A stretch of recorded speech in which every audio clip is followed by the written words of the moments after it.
Okay, we have to shift our thinking a little bit now to obesity and diabetes prevention. I'm so pleased to welcome Brooks Ballard here, and I promise you, after talking with him on the phone and seeing him talk on this topic, that is just as interesting. Brooks Ballard is the Senior Communications Specialist at Michael and Susan Dell Center for Healthy Living. Since completing his graduate studies at UT School of Public Health in 2010, Brooks has worked for the Michael and Susan Dell Center for Healthy Living, where he's responsible for internal and external communications. He manages the center's website, oversees their social media presence and blog, coordinates PR, media relations, and assists with communications and marketing components for various center research projects and events. And I met Brooks at the It's Time Texas Summit and heard him talk about this very topic. And I was like, I'm stealing him later. And so you guys are all in for a really big treat. Thank you. Well, thanks for the really generous introduction. I'm going to use my expensive stopwatch here. I really want to tip my hats to the excellent panel that's here today. I've learned a lot, and this is really a great opportunity to be able to come speak to people about the local level policy action. I kind of cut my policy chops in grad school. I worked in State Senator Jane Nelson's office for the 2009 session when she was Chair of Health and Human Services. And then since then I've been working with a group called the Partnership for a Healthy Texas, which is a coalition of organizations that work to pass obesity policy at the state level. And this past session I served as the legislative chair. But it's really exciting to talk at the local level here today, because this is really where the rubber meets the road. This is all those grand state policies that, frankly, it's really, demoralizing sometimes working at the state level to try to pass on these things. It's exciting to see here at a local level where action can really happen, and where it does happen even if things pass at the state level. So I think we're all familiar, and just to give a little more background on what I'm going to talk about today, I really want to present a lens or a frame, whatever you want to call it, for how to look at these kinds of policies that deal with something very personal, that unlike smoking, we all eat, we all move, hopefully to some degree. And so when you try to pass policies that affect those behaviors, you really can rub people the wrong way, because you're going to affect everyone. And it's because this is the simple equation of obesity we're all familiar with. If energy in is greater than energy out, you're going to gain weight. Similarly, the inverse is true. If energy in is less than energy out, then you're going to lose weight.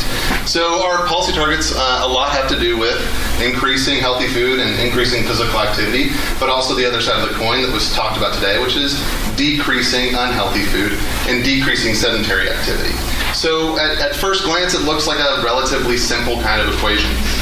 But we all know that that's not true. So this dream catcher up here is one of the models that I was able to quickly find that explains really all the interactivity that's going on here. In the middle, you've got energy balance, but there's all these factors that touch on all the things that impact how that energy balance happens. So there's a lot of things that influence what we choose to eat, where we eat, how active we are, our cultural norms, and they not only feed into energy balance, but they feed into each other. And it's a really tough kind of behavior to understand or outcome, because it's so complex. But I'm going to simplify it a little bit here, and this is a model that our center put out this past July, published in the International Journal of Behavioral Nutrition and Physical Activity. Always a mouthful for every public health journal. But it's a lot more easy to understand and see here. What you've got in the middle are kids, and this is childhood obesity. And then you've got layers of influence on top of them. So the factors that are more proximal to the kids have a larger impact on obesity. They're also going to be generally harder to change. And as you move out, you have less of an impact, but you reach more kids. So we call it the rainbow model as you expand out. You'll see underneath there as well, biologic and genetic factors. Those have a really strong influence, but they're on the underside because you can't really do anything to affect people's biology and genes just yet. So if you can't read that here, I'll point out a couple. So we got personal factors, family and peer factors really close inside, but then as you move out, you've got community policy and practices, media and advertising, all the way out to food production and economic influences. So all of these things are kind of these layers that feed upon each other and influence child obesity. Smart policy or smart interventions, or as Dr. Wong put, pairing policy and programs, they try to do this. They really try to cut across the rainbow and use these different layers to reinforce or amplify the effect. So I'm going to point out some that really do a good job of this today. and we will. I'll move into basically a menu of these different kind of policy options that hopefully you can discuss, or we can discuss as a group going forward. But I want to start off with that. The next term that anyone here read the book Nudge? It's a little more dated. This was a lot more buzzy in 2008. But they have a term. This is written by Richard Thaler and Cass Sunstein. I think they're both at Yale. But they have this term that I think really applies well here in Texas. They say for Libertarian Paternalism, people should be free to do what they like and opt out of undesirable arrangements if they want to do so. So far, very Texas. But they go on to say it is legitimate for choice architects, that's policymakers, people in this room, to try to influence people's behavior in order to make their lives longer, healthier, and better. So you may have heard this kind of term summarized as let's make healthy the default, or let's make the healthy choice the easy choice. This is what we're talking about here, and these are the things that the policies that I think are more likely to pass, and they really do have larger impacts if you can basically make it easier for people to be healthy and make them have to make the unhealthy choice as opposed to unhealthy being the default. So, I really got teed up nicely by the panel before this, almost like slide by slide here. So this will hopefully go really well. But as we discussed, there are different types of policy resistance. We talked about this one a lot. These are pulled from the New York City Mayor Bloomberg trying to do soda taxes or limits on size of beverages, and I guess I could have pulled some things from some city council meetings here too. But this kind of policy resistance is when you're talking about people that are going to resist you implementing policy. They're going to be vocal. You can obviously tell there's a lot of times some money behind them. I'm pretty sure citizens didn't pay for a bus ad. But there's also this other type of policy resistance that looks like this. This is when your negative feedback loop of your policy comes back and basically nullifies what you were originally trying to do. So we kind of alluded to that, but it's not just unintended consequences, which can be totally different. This is when you basically, this is perfect, you tip the domino and it comes back and basically gets rid of what you were trying to do in the first place. I will give credit for these slides, by the way, to our colleague Dan Tabor, who is an expert on school food nutrition policy. He's got a fantastic blog. I'm giving him a shout out on Twitter here. I saw some people taking pictures and tweeting. You can thank him for me by following him on Twitter. I have a few more slides of his here as well. But I want to jump into an example of policy resistance because that may not have made sense since I don't say it out loud a lot. But this will probably bring it home for you. So over the past decade or so, there's been a really big push to get soda out of schools. And if you look at the data here, this is looking at national data. I believe it's the YRBSS data that is looking at percentage of high school students who could purchase soda or other sugar-sweetened beverages in school. And so if you look at the soda figures here, 2006, then 2010, really looks like they've been successful. Almost half of the sodas are out of schools. But as the title of my graph here is alluding to, that's not the full picture. So what if we look at all sugar-sweetened beverages?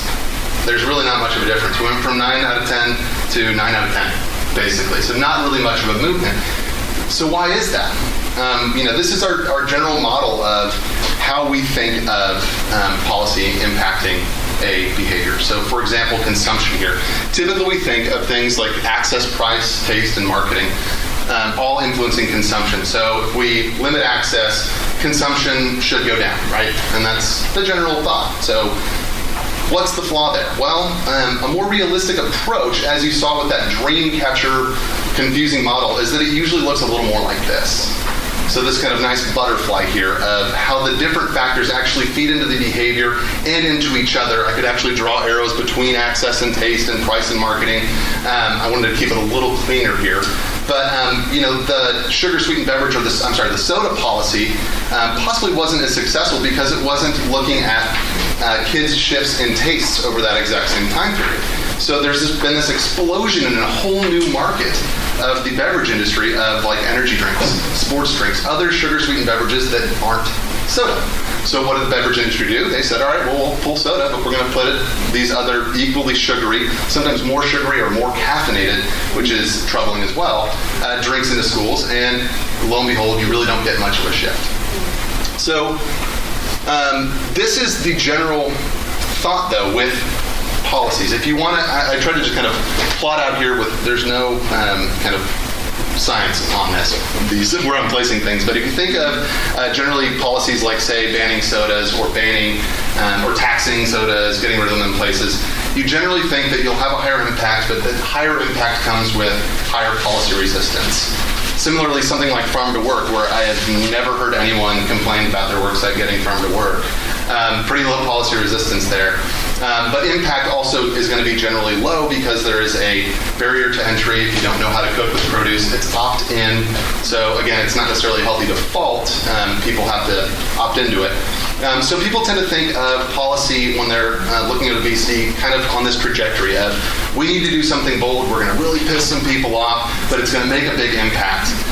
When we should be thinking more like this. How can we take something that has a high impact and reduce that resistance, or something that may have a lower impact and lower resistance and kick up that impact?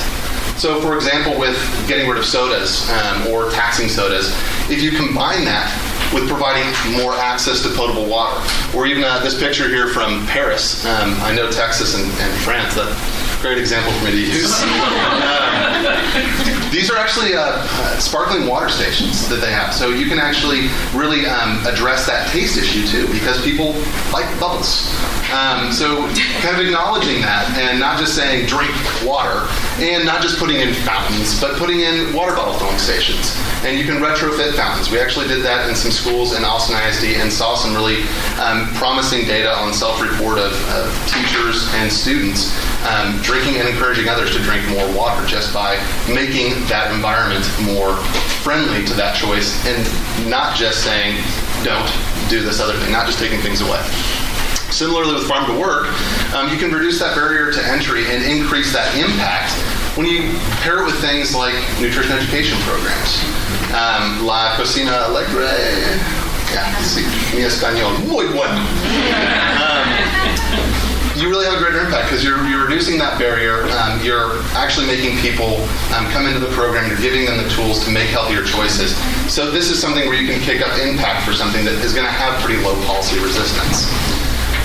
So I was told to see if I could make this more interactive. I have no idea how well this is going to go. But what I'd like to do is have us kind of talk amongst ourselves for, we'll do 2 minutes. It looks like I'll probably have enough time here. And I want you to think of one example of policy resistance for this rather bold strategy. I just pulled this out because it's going to be an exercise and it's a little easier because it's got a lot of things that could be wrong with it. But if we ban sugary drinks and junk food marketing within 2 miles of schools, I want you to talk amongst yourselves to think of one example of policy resistance. And then, and we're going to do this category style too, by the way, if you're familiar with that game. I want you to try to think of something that no one else in the room is going to say. So don't just say, oh, it's going to make, libertarians really mad. Or, we're going to have Tea Partiers up in arms. Try to think of something that no one else in the room is going to have. So you can break into little groups of 3 or 4. And then I want you to, once you pick your policy, think of one adjustment you could make to that policy, or something you could pair it with or do that might reduce or even eliminate that policy resistance. So how could you tweak it? Who are the, when I say policy resistance, that can be people, that can be the negative feedback loop. We'll even throw in unintended consequences. Here is something you can think of. And then come up with one thing that you can adjust to make it better. So let's take 2 minutes and just kind of, if you want to just naturally group up with the people around you, and then we'll talk about it out loud. No right answers, but does that work? You can even have a little bit longer than that. So. Okay, cool. That's dangerous.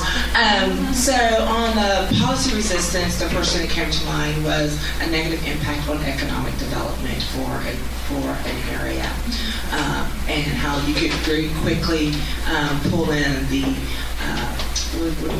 the convenience store lobby, the gas lobby, the every little lobby factor that you can think of. So what's an adjustment that can reduce or eliminate that policy resistance? Well, it's we said being very creative, not at all the only option, because it's still pretty nasty, but is what if you either provide some type of incentive, which might be, okay, you're going to have those things, but maybe you provide some counter marketing that says, here are other healthy choices that you could consider.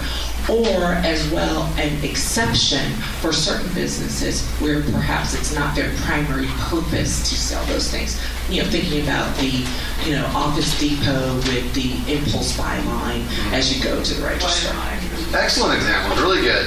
Did other people think negative economic impact? Any other groups? You want to give us your example of your adjustment? Do you have anything different? Vanessa Setti in the mayor's office. I think that what we were talking about is that a lot of the schools, for example, get support from some of these places that sell junk food and sugary drinks. And so there might be a concern, economic development concern in terms of the fundraising dollars that it might have an impact on, but also a lot of the kids, the young kids that work at a lot of these junk food places, and that is a sense of like an employment for them.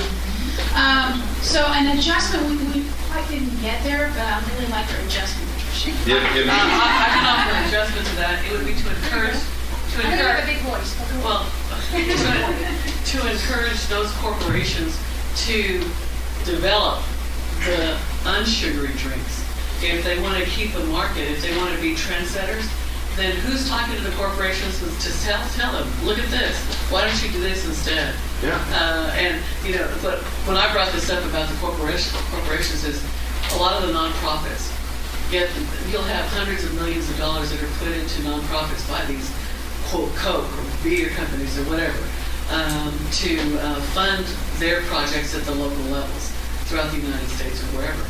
And so it's up to the membership or to the community to sit there and say, is this a value add for our community? What message are we really sending? So if we could turn back and say, we won't accept your dollars, or because that's a very brave and courageous thing to do, but it's a very tough thing to do when money's tight. But then to encourage them to do something in the alternative. I like the sparkling water in Paris. I do. Yeah, very interesting. And it is sad. I mean, that schools do depend on some of this unfortunate marketing to cover a lot of their efforts. I'd also like to back up what Cynthia's saying. We have Francis here in the front row who has been part of our No Soda pledge locally. And what we found was it was useful to replace, like Cynthia's saying, replace. So we have like our aguas frescas where you can make a recipe with less sugar involved. So it's not just, thinking about it like what you buy, but also, what you make at home and how you can adjust your behavior.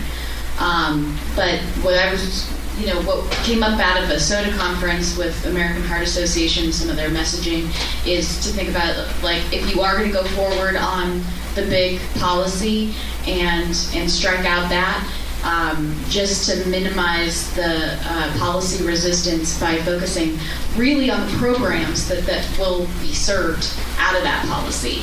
Because a lot of people, policy is not a very accessible concept as it is.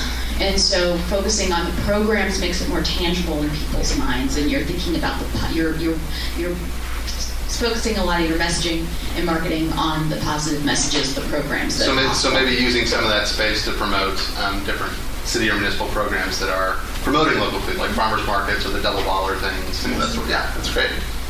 Do we have any other economic, or does someone have another type of resistance that they thought of and would like to see Joy down here? Would like to give us an adjustment for as well. Just coming from, I'm not coming from the city because I don't work for the city, but if I were to put my city zoning hat on, replatting all the schools within 2 miles seems like a lot of work for the city to do. Sure. 2 miles, I don't know if there's anything banned within 2 miles of anything, because I think currently schools right now, you can't sell alcohol within, 500 feet, 1,000 feet? 300. That was kind of a trick that one of the solutions could be to cut that distance so way down. Yeah, so that would be maybe one of my considerations is cut it down. Yep, that's a great one. And you could also, another tricky thing I snuck in here is you could change it from all schools to maybe just high schools, where kids are actually driving to go get this stuff and where they're seeing more of that, point of sale marketing and things at like convenience stores. So yeah, that's a really great point. I do know, and you probably know, but I know Los Angeles did this a few years ago, and the study just came out that said it didn't actually have an impact. I'll get to that in a minute. But yes, the other thing is time, and also I'll get into under-promising and over-delivering. But another thing that I thought of as a negative, as policy resistance, is that if you do this kind of policy, you may not be looking at the kind of way that marketing is actually shifting right now, and you could end up forcing companies' hands to push more mobile, more directly into kids, because you say you can't put up billboards. How much are kids seeing billboards right now versus, okay, I'm going to move fast. But anyway, so moving, it might push them into mobile. Sorry, it took more time than I thought. But anyway, great answers. I'm excited to talk more about it, and we'll get to Q&A, but I have 5 minutes. Okay, so I want to get into my recommendations here, and this is from an Institute of Medicine report called Accelerating Progress in Obesity Prevention. Happen to have one of the authors of this fantastic report in the back, Dr. Kelder here. And they have 5 solutions for changing our communities. They involve integrating physical activity, making schools the hub, marketing what matters, making healthy foods available, and activating employers and healthcare professionals. But what I really wanted to focus on here, and what I should have blown up, is that on their own, any one of these 5 solutions might help speed up progress in preventing obesity. But together, their effect would be reinforced, amplified, and maximized. So it's really important, I think, for this group, and I love that it's diverse, is because you can actually think of policies that are going to feed across all of these different areas that they recommend. You can also look at this report that's much more thorough, goes into a lot more depth, and I think is a great guide for this group. So I want to give a couple of examples of things that do a nice job of cutting across. This is a report, an infographic we created for our Texas Child Obesity Policy Prevention Evaluation Project. I don't know why every public health program has to explain explicitly what it does in the title, but we put this together. Our kids want to walk the walk. We surveyed parents to see what keeps them from allowing their kids to actively commute to school. And the big one was it's too far, which we can't really solve directly, but we can talk about some of those options. And safety issues, which really do come down to stuff that cities can do. You can see here we've got things like sidewalks that run out. Well, I'll just go to the happy one here. That's so much more pleasant. But you can see here we have safe sidewalks to and from school, enforcing traffic speeds in areas around schools, clean and crime-free neighborhoods, bike lanes for safer biking, no stray animals, and school policies to encourage healthy walking and biking. And you can see how all those different dimensions are really working to not only touch those different areas of the IOM recommendations, but also work across that rainbow model that I showed before. Because you're getting parents involved when you're talking about walking to school. You're changing the environment that kids are in and the families and households that are around those schools. You're making it safer, more crime-free. You're involving law enforcement in some of your obesity prevention programs. That's not necessarily a partner you normally would think of. So this is an example of those kinds of policies that at first you think safe routes to school, that's just kids in schools. No, this is definitely something that can be broadened and expanded and bring in more partners. So you guys will get these slides, I'm sure. But these were the specific examples that they gave, and I just basically talked about them all here. So I won't go into in detail. But again, you can see a lot of things, a lot of different partners that would be involved in this. The next thing, this was just came out last week, and I thought it was relevant, so I tossed it in here. A report that came from the USDA Farm to School Census. And basically the takeaway message was that as schools buy more local food, kids throw less food in the trash, and they report eating more healthy meals. Some of the other stuff was that they reported were when schools sourced local, they had more kids choosing school meals. So as Dr. Kelder mentioned, it's working to push people out of the competitive food lines, make that the past choice more like the, hey, all right, let's do the local food option. I mean, who wouldn't want that? Nice looking salad and peach there. Lower food costs from buying local, greater support, I really like this, from parents in the community.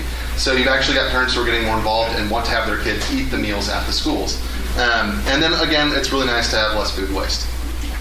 So, all right, forgive the pun, buffet of policy options for diet. This is where I'm going to go a little more rapid fire at you. Because I wanted to make sure I put a lot of things on the table. Again, pulled from the IOM report for a lot of these, and other things that we've had that have come up in other cities or state level that still apply locally. So this is on the lower end of the policy resistance, where you're encouraging healthy or healthier choices. There are things like menu labeling that go into effect. So the FDA is implementing the menu labeling for chain restaurants that'll go into effect December of 2016, but it only applies to chains of 20 or more. So there's opportunities for cities to maybe narrow that definition, give people more point of purchase information, which has been shown to at least help educate, possibly influence kcal intake for individuals. You can regulate food marketing like we just brainstormed about. That can be in all sorts of different arenas. Accessible healthy food, so allowing people to be able to get to food, whether it's farm to work, on-site farmers markets, but also the healthy vending choices are competitively priced in vending machines or in the cafeterias, so that you're not just making it accessible physically, but economically accessible. And then there's tax incentives, which I think the healthy food financing kind of stuff gets into, but tax incentives for retailing of healthy foods in underserved areas. So this is the next step of making healthier defaults. A little more impact, possibly some more resistance, but or a little more action needed to take. So increasing access to potable water sources. So this may be at a work site, but also across city properties, parks. Again, bottled water, sparkling water, things that will help to drive people's taste changes and meet them where they are with their beverage desires. Local food sourcing policies, like I just talked about. And nutrition standards. This is a really powerful one that you can enact. We're seeing changes in the school system that are really working, and those could be applied to cafeterias and vending across the city and municipalities. And then you've got the stuff where you're going to get people coming out with pickets and signs. Banning and restricting sugary drink sales. Taxing sugary beverages. The one thing I will add on taxing sugary beverages is you want to make sure it's an excise tax, which means it's going to show up in the price on the shelf. Not hidden in sales tax at the end. And the other thing is to index it for inflation, because it's really, not only is it hard to pass a tax once, it's really hard to pass it multiple times as that inflation eats away a penny per ounce, for example, soda tax. So just a couple things to keep in mind.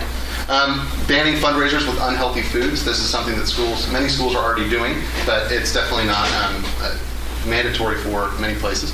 And then limits on serving sizes for beverages or food. And this could be done for we've seen it done with kid meal offerings, that half the kids meal has to be under a certain, meet these nutrition standards or calorie guides.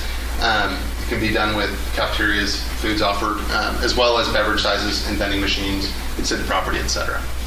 Okay, continuing on. I'm probably out of time. Okay, so increasing physical activity, we can talk about encouraging physically active behavior. So that's an access issue. We've got joint use agreements that are possible with schools so that people can access basketball courts, tracks, parks, playgrounds when the schools are not open. There's been some hesitation there, but really Children in Nature Network and other groups have worked to come up with really good shared use agreements that protect liability and allow this access, so we don't have to lock those up. I went through safe routes to school. Other things that can be thought of as worksite policies are flexible work hours to allow activity during the day. Some of us know that, oddly enough, some of the more flexible time is our work schedule, as opposed to when we have to go home and maybe take care of kids, or before school, getting kids or ourselves out of bed and to the office. So allowing people to have more flexible time so they can be active. The other thing that's really important is behavioral marketing. Marketing campaigns that promote active lifestyle choices or healthy food choices, really taking the same tactics and methods that are used to sell unhealthy foods and turn those into selling healthy foods and healthy behaviors, so making those things attractive. So now if we actually target decreasing sedentary activity, which this took me a long time to get my head around these being different. But really, when you're decreasing sedentary activity, you're looking at places when people tend to be sitting. So a lot of times that's at your desk. So one thing you can do as a work site or as a policy for your properties and things of that sort is to make attractive outdoor work and meeting spaces, to get people encouraged to get up and go work outside. And what do I mean by attractive? That means things like Wi-Fi. Like, you do need to have access to internet maybe in your outside workplaces. Taking weather into account, so you can have shade for when it's 10,000 degrees outside, and or outdoor heaters for like the 7 or 8 days when it's cold here. Walking space, so people can do walking meetings, things of that sort. Also, supporting complete streets policies and enforcement. I know that Austin has a complete streets policy, which is fantastic, but it's another, I think it might be one of those resolution kind of examples more than an actual heavily enforced policy. So there's a whole other level of enforcing and really making sure that that's happening. And this one goes also, the next one back to kind of the work site, is allowing regular desk breaks. It used to be very accepted to get up and go have a smoke break every hour. But now it's a little more stigmatized. If you just want to get up and walk around, you feel guilty that you're not working, going just by going outside or walking up and down the stairs or going down the street to get a nice sparkling water from a Parisian water fountain. But this is something that actually is one of those cultural shifts and norms that needs to take place. The other thing is I wanted to point out, and I'll go quickly here, a few things that are already happening in this area and the importance of,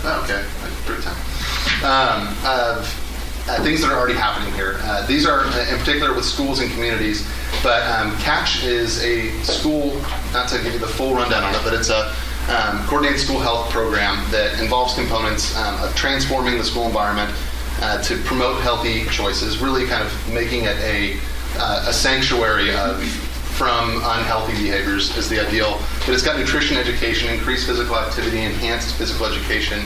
And then there's also, as Dr. Culver mentioned, through SHACs, the opportunity to get involved with campus and district health improvement plans, which they are required to come up with. So it would be really great for county, city, and local entities to collaborate on those plans so that they're supporting outside of the school system what they're trying to do inside the school system. The next thing I wanted to point out, if you haven't heard, Brighter Bites is a really cool program that we just started getting in Austin, and they use local food banks to give families in schools about 50 pounds of free produce a week for 8-week periods in the fall and in the spring, along with nutrition education, recipe cards, some cooking demos, and food samples, things of that sort, to really try to jumpstart families into buying and trying more fruits and vegetables, really lowering that barrier of entry. I mean, like taking Drug Dealing 101, your first one's free. And what's amazing is 90% of participants maintained that increased fruit and vegetable consumption after the freebies were given away or were removed. So they basically realized their kids will eat it. I don't have to watch things rot on the counter. I don't have to kind of throw money away. This can actually work. Finally, Go Austin, Vamos Austin, or GABA, which I think a lot of you may have heard of, going on in Dev Springs area, 78744 and 78745. If you want to know what communities say they want to make their environments and their neighborhoods healthier, this is a group that you should be talking to. They are a fantastic grassroots organization. They're accomplishing a whole lot. And we're, as the university and the Michael and Susan Dell Center, partnering on some of the implementation and, importantly, as I'll get to in a second here, evaluation. So the last thing I will leave you with, I think this is my last slide, is to make sure you evaluate. I can't stress that enough. I know it was really nice that it was brought up in the policy group here, but you really, subtle. We are happy to help the UT School of Public Health. But university groups really are happy to help. We want to help you develop an evaluation plan, maybe help get the baseline data to make sure that your policy is not just working, but that if it needs tweaks or can be refined, that we can figure out exactly what's going on. We can discover those kind of policy resistance or negative feedback loops that we may not have thought of initially. It is really necessary for staying the course and advancing your agenda. Like the 1 year later, California or Los Angeles, it was like a part of Los Angeles, banned new fast food restaurants, and shocker, in 1 year obesity rates hadn't gone down. Whoa! Well, these things take a lot of time, so it's important to have your evaluation data so that you can show here's how consumption patterns are changing, here's how maybe people are making healthier choices, or who knows what's going on there. I'm not totally up on everything they're measuring. And then finally, when Dr. Culver mentioned the Texas Fitness Now grant and the money that came from the comptroller's office, that initial money came in and went out to schools, and then times were good. In the next legislative session, they gave more money into that program, but with no evidence that it was working. So they pumped more money into it, and then times became tough with the recession, and they took all the money away, again, with no evidence that it wasn't working. So they were just kind of flying blind with this money, and that's really not the way to do informed policy. You want to make sure that your decisions are based on evidence or data, not just, this sounds good, this feels good, I assume it's working. The other thing is to focus on your behavioral target. The other flaw of that Texas Fitness Now grant was in my next point, they overpromised. They said that they were going to reduce obesity and increase test scores. when that's a little farther down the line, and that's going to take longer to happen. They did show increased fitness rates. They did show increased physical activity, which are huge. They showed a big need for infrastructure and phys ed and physical activity in schools. But when they said when they overpromised that they were going to reduce obesity in kids with this just simple grant, that you didn't have to have an evidence-based program to apply, you could send your coach to a football training camp, that really set themselves up for backlash. And now I have a feeling, yay, next legislative session, we're going to have to hear, well, look, we gave all this money in the past and you guys didn't do anything. It was $30 million. Last session we were asking for $1, I think, with the partnership for LD Texas to support coordinated school health. So we're going to have a real uphill battle because previous things were overpromised and underdelivered. And again, so just set yourself up, focus on your behavioral target, physical activity, not necessarily obesity. We're going to get people more active. We're going to get them to eat better. And we think that will lead to better outcomes in obesity, diabetes. We'll watch the chronic disease rates fall. We'll have Dr. Wong up here showing us how our myocardial infarctions are continuing to go down maybe years later. But focus on what you're actually trying to do with your policy. And I think with that, I will move on to questions. Or I think I've already taken way too much time. We're getting time for one question. We have one question. I just want to give everyone an idea of what's going to happen next. We're having our next speaker webcasted from California. So that's why I think we just need to be succinct on questions right now. And then after that speaker, we can take more from after our next speaker, we can come back to Brooks and have more questions from him, okay?